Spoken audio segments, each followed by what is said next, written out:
Hi guys, Nadigar, directed by Lal Jr., written by Suvin S. Somashekar, edited by Radish Raj, പിന്നെ DOP Albi. അഭിനയിച്ചേക്കുന്നത് Tovino Thomas, ഭാവന, ബാലു വർഗീസ്, സുരേഷ് കൃഷ്ണ, അനൂപ് മേനോൻ, ഷൈൻ ടോം ജാക്കോ, അങ്ങനെ ഒരുപാട് പേരുണ്ട് അഭിനയിച്ചിട്ടുള്ളത്.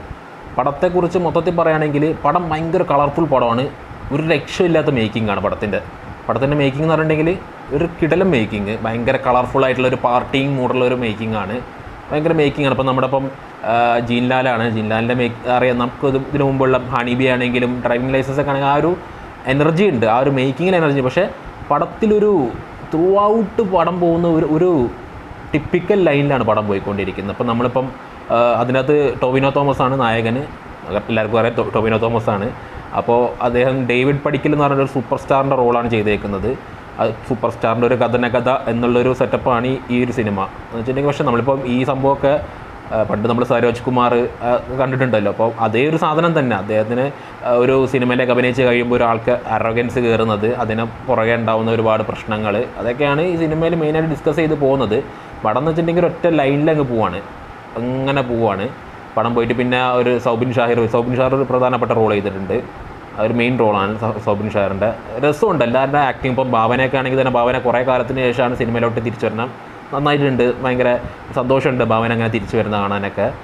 അപ്പോൾ പടം മൊത്തത്തിലൊരു രസമുണ്ട്. പക്ഷേ അതിനൊരു പടം ഇങ്ങനെ പോവുകയാണ്, ഒരു എലിവേഷൻ ഇല്ല, ഒരു ഡൗൺ നമുക്കൊരു എക്സൈറ്റ്മെൻറ്റ് മൂവ്മെൻ്റ് ഇല്ല. നമ്മളൊരു സിനിമ കാണുമ്പോൾ സിനിമ ഒരു എക്സൈറ്റ്മെൻറ്റ് മൂവ്മെൻറ്റ് അതിൻ്റെ ഒരു പുറത്തുള്ള ഒരു രസത്തിലാണ് നമ്മൾ കാണുന്നത്. പക്ഷേ ഈ പടം ഇങ്ങനെ പോവുകയാണ്. കഥ എന്താണെന്ന് നമുക്കൊരു പിടുത്തമില്ല. ഇങ്ങനെ കുറേ ഇൻസിഡൻസ് ആയിട്ട് ഇങ്ങനെ പോകുന്നുണ്ട്. നമുക്ക് ഒരു വർത്തായിട്ട് നമുക്കിപ്പോൾ നമ്മളെന്തായാലും പോയി കാണുമ്പോൾ നമുക്കൊരു വർത്തായിട്ട് തോന്നുന്നുണ്ട്. എനിക്ക് ആക്ച്വലി വർത്തായിട്ട് തോന്നിയില്ല. അതിൻ്റെ പ്യൂർലി എൻ്റെ ഒപ്പീനിയനാണ്, ബാക്കിയുള്ളവർക്ക് എങ്ങനെയാണെന്ന് അറിയില്ല.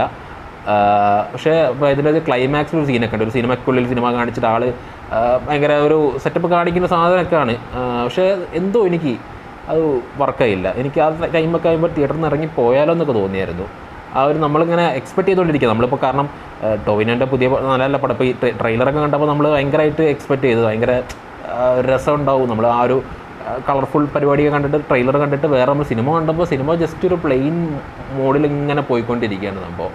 ഇപ്പം ടൊവിനോൻ്റെ ഒരുപാട് പടം ഒക്കെ ഇറങ്ങാനിരിക്കുന്നുണ്ട്. അപ്പോൾ അതിൻ്റെ ഒപ്പം തന്നെയാണ് ഈ പടം ഇറങ്ങിയതിന് മുമ്പായിട്ട്. ഭയങ്കര രസമായിരുന്നു സംഭവം. കോസ്റ്റ്യൂംസ്, അതിൻ്റെ നമ്മുടെ ആ ഒരു അറ്റയർസും ടൊവിനോൻ്റെ ഡ്രസ്സിങ്ങും എല്ലാം രക്ഷയില്ല. സ്റ്റൈലിഷ് പടമാണ്. പക്ഷേ പടത്തിലൊന്നുമില്ല, അതാണ് പറയേണ്ടത്. ക്ലൈമാക്സ് ഒക്കെ ഉള്ള സീനച്ചിൻ്റെ ഭയങ്കര ഒരു ബോറിംഗായി എനിക്ക് തോന്നിയായിരുന്നു.